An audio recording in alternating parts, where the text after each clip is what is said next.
യവന്മാരുടെ ഒരു കളി എന്റെ അടുത്ത് നടക്കത്തില്ല. ഞാൻ സംഗതികൾ വളരെ സൂക്ഷ്മമായി കാണുന്നവനാ. എല്ലാം ഞാൻ കണ്ടു കഴിഞ്ഞു. അച്ഛൻ എന്ത് കണ്ടെന്നായി പറയുന്നേ? വെള്ളിയണ്ണൻ കാശിക്ക് പോകുന്നില്ല. അണ്ണൻ വരുന്നു നമ്മുടെ ഈ വീട്ടിലേക്ക് എന്നെ കാണാൻ. പക്ഷെ അണ്ണൻ വരുമ്പോ ഞാൻ നിൽക്കുന്നില്ല, ഇരിക്കുന്നില്ല, കിടക്കുന്നു. ഒരേ കിടപ്പ്, സ്തംഭിച്ചു കിടക്കുന്നു. നിങ്ങൾ ഡോക്ടർമാർ എന്തോന്നാ പറയുന്നേ? പാരാലിസിസ് ആണോ അച്ഛൻ ഉദ്ദേശിക്കുന്നത്? എന്തോ എന്തെങ്കിലും ആട്ടെ, പക്ഷെ രണ്ട് കാര്യങ്ങൾ മാത്രം സ്തംഭിക്കുന്നില്ല. അണ്ണനോട് മധുരമായി സംസാരിക്കാൻ എന്റെ ഈ നാക്ക്, അണ്ണനെ കൂടെ കൂടെ കെട്ടിപ്പിടിക്കാൻ എന്റെ ഈ രണ്ട് കൈകൾ. അച്ഛൻ എന്ത് ഭ്രാന്തായി പറയുന്നേ? ഇപ്പൊ എന്തെങ്കിലും ഒന്ന് ചെയ്തില്ലെങ്കിൽ എല്ലാം കൈവിട്ടു പോകും. വെള്ളിയെണ്ണം കാശിക്കും പോവും. അങ്ങനെയെങ്ങാനും സംഭവിച്ചാൽ നിന്നാണ് മോളെ എനിക്ക് ശരിക്കും ഭ്രാന്ത് വരുവേ. പ്രഭ ഇതൊക്കെ അറിഞ്ഞാൽ? അവൻ മദ്രാസിൽ നിന്ന് തിരിച്ചു വരുന്നതിന് മുമ്പ് എല്ലാ കാര്യങ്ങളും നടക്കണം. വെള്ളിയെണ്ണൻ ഇവിടെ എത്തണം. അച്ഛൻ എന്തായി പറയുന്നേ? ആയുർവേദാണെങ്കിലും പ്രഭ ഒരു ഡോക്ടറാ. അതൊന്നും പ്രശ്നമല്ല.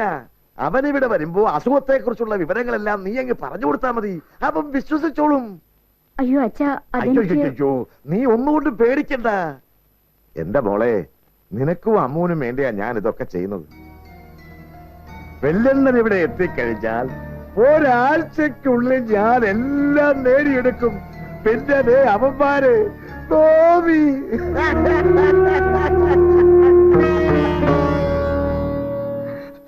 എന്റെ ശ്രീപത്മനാഭ, രണ്ടു കാലം തളർന്നു. എനിക്ക് എന്റെ ഫാൽഗുനെ ഇപ്പൊ കാണുന്നു. പാവം, ആർക്കെന്ത് ദ്രോഹമാവാൻ ചെയ്ത്. എന്നാ ഞാനങ്ങോട്ട് താഴേക്ക് ഞാനും കൂടെ വരുന്നു. എന്റെ ബാഗ് എവിടെ? അപ്പൂപ്പന്റെ മുമ്പിൽ വെച്ചാണോ ഇത്തരം കാര്യങ്ങൾ പറയുന്നത്? ഒന്നാമത് ദുർബല ഹൃദയന. എന്തെങ്കിലും സംഭവിച്ചാൽ നിങ്ങൾ സമാധാനം പറയോ? ക്ഷമിക്കണം, ഞാനത് ഓർത്തില്ല. എന്നാ നിങ്ങൾ പൊക്കോ. ഞങ്ങൾ പുറകെ വന്നോളാം. ശരി. അപ്പൂപ്പനെ വിടാൻ പോവാണോ? മണ്ടത്തരം കാണിക്കരുത്. വിവരം അറിഞ്ഞ സ്ഥിതിക്ക് എങ്ങനെയാ വിടാതിരിക്കുന്നത്? പിന്നെ ഇവിടുത്തെ കാര്യങ്ങളൊക്കെ ഒന്ന് നോക്കിക്കൊള്ളണം. ഞാനില്ലെന്ന് കരുതി ചുരുണ്ടോടി കിടന്നുകളായിരുന്നു. കൗസല്യൊന്നും പെട്ടെന്നാവട്ടെ. അവിടെ വരുന്നു. അപ്പൊ പശുവിന്റെ അതിന്റെ അകടി ഞാൻ ലോക്ക് ചെയ്തു. അല്ലെങ്കിൽ തന്നെ ലക്ഷക്കണക്കിന് രൂപ വിലയുള്ള റബ്ബർ പാല് കിടക്കുമ്പോഴാ പശുവും പാൽ. പോവാൻ പറ. അയ്യോ, അമ്മ പെട്ടി കൊടുക്കില്ലേ? അസുഖം അന്വേഷിച്ച് പോകുന്നോർത്ത് എന്തിനാടി പെട്ടി കിടക്കൊക്കെ? അത് കൊള്ളാം. വല്യമാവനോടെ നിൽക്കുന്നിടത്തോളം കാലം നമുക്കും അവിടെ നിൽക്കേണ്ടതാ. സ്വത്തിന്റെ കാര്യത്തിലൊരു തീരുമാനമായിട്ടേ ഇനി ഇങ്ങോട്ടുള്ളൂ.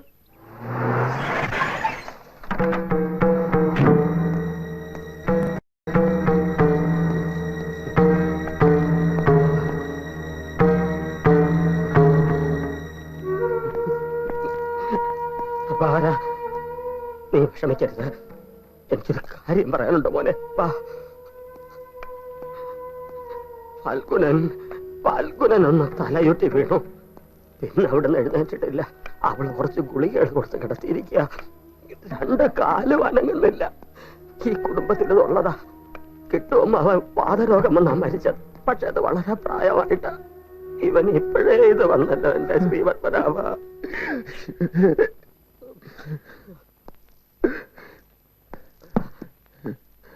എന്താ എന്ത് പറ്റി? തല കറങ്ങിയത് മാത്രം ഓർമ്മയുണ്ടടാ. ബോധം വന്നപ്പോ ഇവിടെ കിടക്കുന്നു. ലത എവിടെ? ഇതുവരെ ഇവിടെ ഇരിക്കുകയായിരുന്നു. ഇപ്പൊ കുളിക്കാൻ അങ്ങോട്ട് പോയി.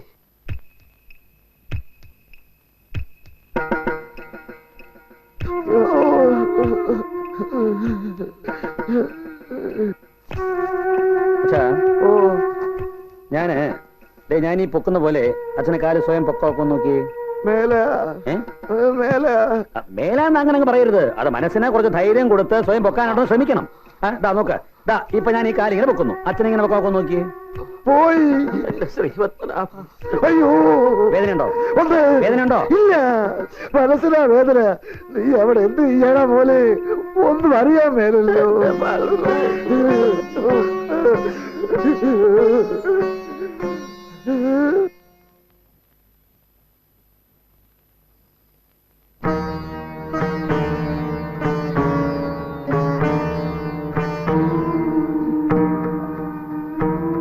പ്രഭ എപ്പോ വന്നു? അച്ഛനിപ്പോ എങ്ങനെയുണ്ട്? അത് അത്രയ്ക്ക് സീരിയസ് ആണെന്ന് തോന്നുന്നില്ല. സീരിയസ് അല്ലാന്ന് തോന്നുന്നുണ്ട്.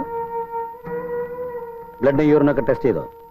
കൊടുത്തിട്ടുണ്ട്, റിസൾട്ട് കിട്ടിയിട്ടില്ല. ബി പി കുറച്ച് ഹൈയാ. What is your diagnosis? അത് പാർഷ്യൽ പാരാലിസിസ് ആണോന്നൊരു സംശയം. എന്നാൽ എന്റെ ഫൽഗുണ, തലയ്ക്ക് മൂത്ത ഞാനും വല്യണ്ണനും പയറുപോലെ ഓടി നടക്കുമ്പോ നിനക്ക് ഈ ഗതി വന്നല്ലോടാ. നിന്റെ 60-ാം പിറന്നാൾ ഉണ്ണാൻ നിനക്ക് ഇടയുണ്ടാവില്ലാന്ന് പണ്ട് വേലി കണിയാൻ പറഞ്ഞത് ഇപ്പൊ സത്യമായില്ലോടാ ഫൽഗു. എന്റെ ഭഗവതി, ഞാനിത് എങ്ങനെ സഹിക്കൂ? നീ കരയാതെ, അനുഭവിക്കാനുള്ളത് അനുഭവിച്ചല്ലേ പറ്റൂ. ഇതായിരിക്കും ദൈവനിശ്ചയം. ഇപ്പൊ കാല് മാത്രമല്ലേ തളർന്നുള്ളൂ, ഇനി അമ്മ കരഞ്ഞു കരഞ്ഞ് അമ്മാവന്റെ മനസ്സും കൂടെ തളർത്താതെ. മീനമാസത്തിലെ സൂര്യൻ ചുട്ടുവഴുത്ത് നിൽക്കുമ്പോ കൊച്ചമ്മാവൻ ഈ കിടന്നല്ലോ. തളർവാദം വരാൻ മീനോന്നോ മേടോന്നോ മറ്റോ ഉണ്ടോടാ മംഗള? നിങ്ങളൊക്കെ ഇവിടെ കൂടി നിൽക്കുന്നത് കാണുമ്പോഴാ എനിക്ക് കൂടുതൽ വിഷമം. ശരിയാമ്മേ, എത്ര നാളെന്ന് കരുതി ഈ കിടപ്പ് കാണും. നമ്മളെ വടക്കേലെ പണിക്കരിയേട്ടൻ ഇതുപോലെ കിടന്നതല്ലേ? 2 ആഴ്ച കഴിഞ്ഞപ്പോ തൊലിയെല്ലാം അങ്ങ് പൊളിഞ്ഞു, മുറിക്കകത്താകെ ഒരു സ്മെല്ല്. അയ്യോ, എന്നാലെന്താ, അധികം കിടക്കേണ്ടി വന്നില്ലല്ലോ. അതെ അതെ, 18 വർഷമേ കിടന്നോളൂ. ഇതിനി എത്ര കാലം കിടക്കുമെന്ന് ആർക്ക് പറയാൻ പറ്റും? കരുതാക്ക് കുറച്ചൊന്നും പറയാതെടി. അമ്മേ, നമുക്ക് പോവാമേ, വല്യമ്മാനെ കൂടെ കൊണ്ടുപോവാ. അയ്യോ, അണ്ണനെ ഞാൻ വിടത്തില്ല. അണ്ണനെ കണ്ടോണ്ടിരിക്കുന്നതാ എനിക്കൊരു സമാധാനം. പക്ഷെ വല്യമ്മാവനൂടെ നിൽക്കുന്നതിൽ ഞങ്ങൾക്ക് സമാധാനക്കേടുണ്ട്. ഇപ്പോഴത്തെ തളർവാദം പകരുമെന്നാ വിവരമുള്ളവർ പറയുന്നത്. എന്നാ പിന്നെ ഫൽഗു, ഞാൻ എവരുടെ കൂടെ? വെല്ലെണ്ണം പോകരുത്.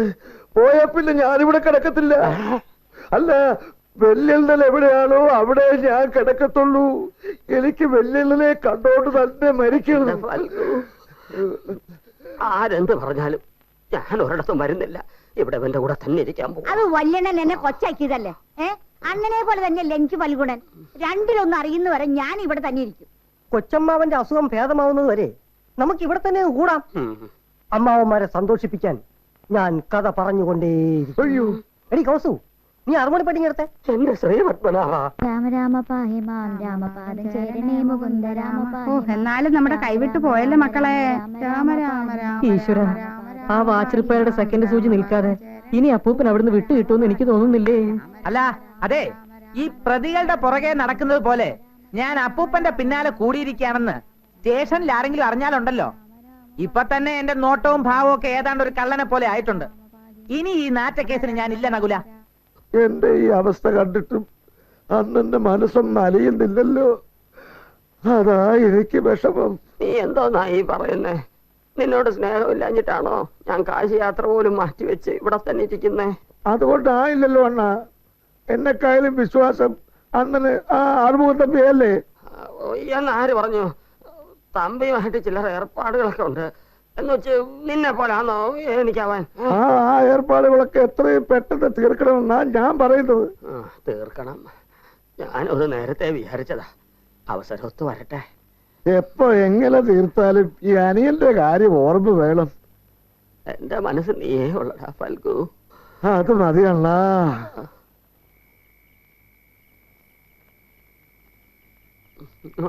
മതി മോളെ. 2 എണ്ണല്ലേ കഴിച്ചുള്ളൂ.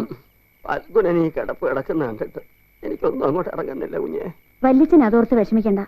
2-3 ദിവസത്തിനുള്ളിൽ അച്ഛനെ ഞാൻ എണീപ്പിച്ച് നടത്തിത്തരാം. നേരോ?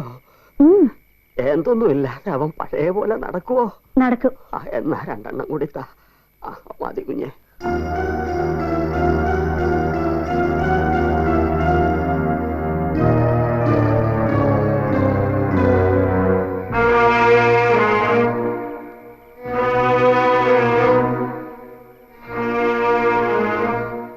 വന്നേ പിന്നെ ഒരു വക കഴിച്ചിട്ടില്ല. ആര്? വല്യച്ഛൻ. പിന്നെ അസിഡിറ്റിയും കുറച്ച് കൂടുതലാ. ആർക്ക്? വല്യച്ഛന്. കഴിച്ചു കഴിയാറായോ? ആ. എങ്ങോട്ടാ കൊണ്ട് കളയേണ്ടത്? നേരത്തെ പറയണം, എന്നാലും എനിക്ക് പ്ലാൻ ചെയ്യാൻ പറ്റൂ. എനിക്കിവിടെ ആരും വേണ്ട. ഞാൻ, എന്റെ ഭാര്യ, എന്റെ കുട്ടി, എന്റെ അച്ഛൻ. എന്റെ മനസ്സമാനം തീർക്കാൻ ഞാൻ ആരും അനുവദിക്കുകയില്ല. എന്റെ മനസ്സിൽ ഇപ്പോൾ വേദാന്തവും ഇല്ല. അത് പ്രഭേ, അച്ഛന് സുഖമില്ലെന്നറിഞ്ഞ് വന്നതല്ലേ? എന്റെ അച്ഛനെ നോക്കാൻ ഞാനുണ്ട്. അതിനുവേണ്ടി ആരും ഇവിടെ തമ്പടിക്കണ്ട. പിന്നെ നാളെ തന്നെ അച്ഛനെ ഹോസ്പിറ്റലിലേക്ക് ഷിഫ്റ്റ് ചെയ്യണം.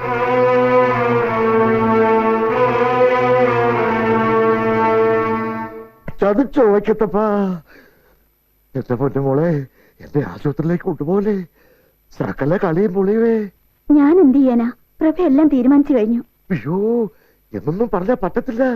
നീ തന്നെ ഒരു പരിഹാരം കണ്ടുപിടിച്ചേ പറ്റൂ. എന്താ മോളെ ആലോചിക്കുന്നേ?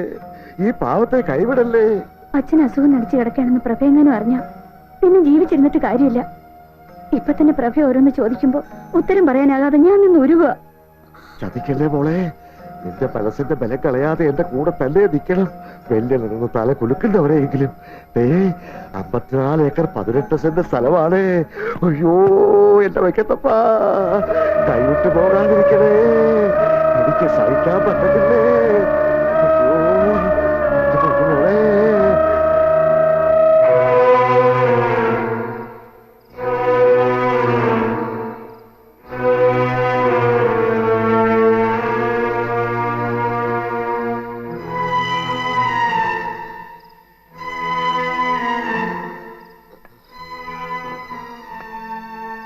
പ്രഭാര, ആ. ഒരു മനസമാധാനത്തിന് വേണ്ടി ചോദിക്കുക. എന്റെ ഫൽഗു ഇനി എഴുന്നേറ്റ് നടക്കൂടാ?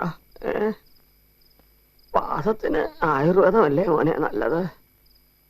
കിട്ടും അവന് അവസാനം കുറച്ചെങ്കിലും ആശ്വാസം കിട്ടിയിരുന്നത് അതിലാ. ഇത് ആയുർവേദം കൊണ്ട് തീരില്ല. പിന്നെ തെരണ്ടിവാല് കൊണ്ട് തല്ലണം. ടാ, നീ നിന്റെ അച്ഛനെ കുറിച്ചാ പറഞ്ഞേ? അച്ഛനായി പോയതാണ് എന്റെ ദുഃഖം. എന്തുവാടാ പറഞ്ഞേ? പറഞ്ഞാൽ വലിയ ഞെട്ടരുത്. എന്റെ അച്ഛന് യാതൊരു അസുഖവും. അവൻ 2 കാലം തളർന്ന അഭിനയം, കലർപ്പില്ലാത്ത അഭിനയം. എന്റെ അച്ഛൻ, എന്റെ ഭാര്യ, ഇവിടെ എല്ലാവരും അഭിനയിച്ചുകൊണ്ടിരിക്കുക വല്യച്ഛ. എന്തിന്? പറ പ്രഭാകര, എന്തിന്? അത് ഞാൻ ബോധ്യപ്പെടുത്തി തരാം. കുറച്ചുകൂടെ കഴിയട്ടെ. എന്തുവാടാ ഈ പറയുന്നേ? ഇനി അങ്ങോട്ട് വിചിത്രമായ പല കാര്യങ്ങളും വല്യച്ഛൻ കാണും, കേൾക്കും. എനിക്കൊന്നും മനസ്സിലാകുന്നില്ലാവേ. എന്ത് കാര്യത്തിനും വല്യച്ഛൻ എന്നെ വിളിച്ചോണം.